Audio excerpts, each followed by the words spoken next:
Ngayong araw, samahan niyo akong tuklasin kung paano nga ba hinuhuli ng mga mangingisda ang mga isdang binibenta nila sa fishport.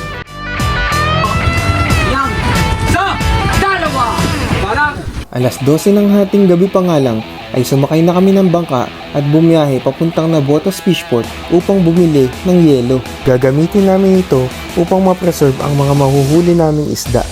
Nang makuha na namin ng yelo, hindi na kami nag-aksaya ng panahon at dumiretso na kami sa baklad.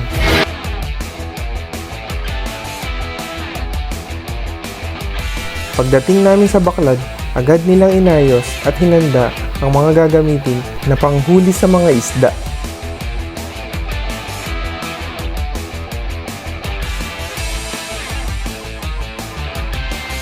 Sa parting ito, unti-unti na nilang hinihila ang lambat na may lamang iba't ibang klaseng isda.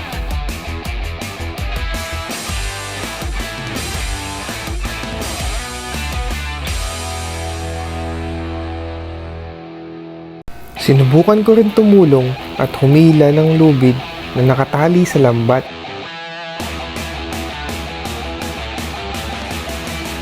Hindi pala ganun kadali ang mga ginagawa ng mga mangingisdang ito. Maaaring masugatan ng iyong kamay kung magkamali o kung hindi ka mag-iingat.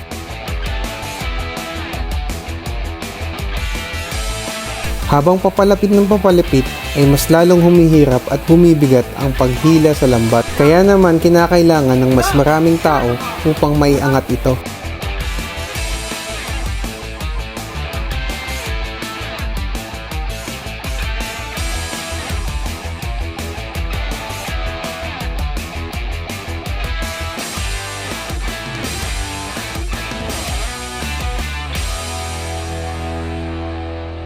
Dalawa sa mga tauan ang kailangan lumubog sa tubig upang magtanggal ng lambat na bubuhol o sasabit sa ilalim ng tubig.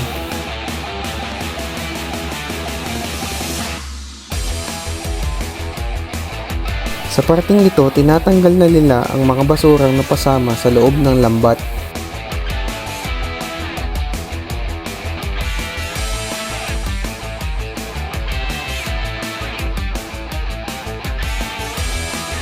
At dito makikita na natin ang napakaraming isda na nahuli nila gamit ang lambat. Dito naman ay sinasalok na nila ang mga isda at inililipat sa banyera.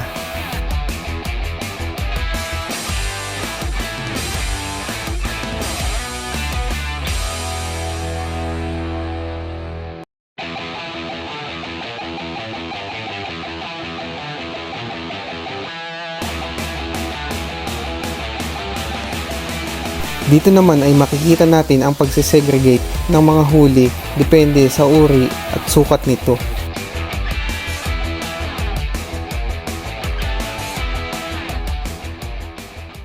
At pagkatapos nga ng nakakapagod at nakakagutom na pangingisda ay kakain na rin kami sa wakas.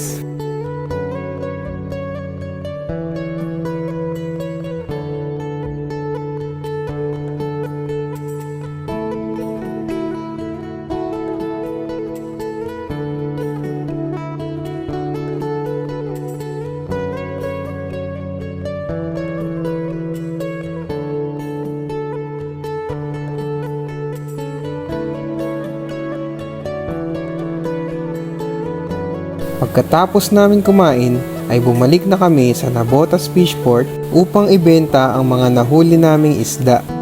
Nakita natin kung gaano kahirap, nakakapagod at napakadelikado ang paghuli ng mga isda. Ang presyo nito ay dumidepende kung paano hinuli at kung gaano karami ang mga nahuling isda. Kung kaunti ang huli ay mas mahal ang presyo nito at kung marami naman ay mas mura ito. At dito na nga nagtatapos ang munting video na ito kung paano hinuhuli ang mga isda na nabibili natin sa palengke. Sana ay may napulot tayong aral sa video na ito. Marahil ay nahihirapan tayo sa sitwasyon ng ating buhay. Kaya gawin nating inspirasyon ang mga mangingisdang ito na lumalaban kahit mahirap ang buhay. Hanggang sa muli, paalam!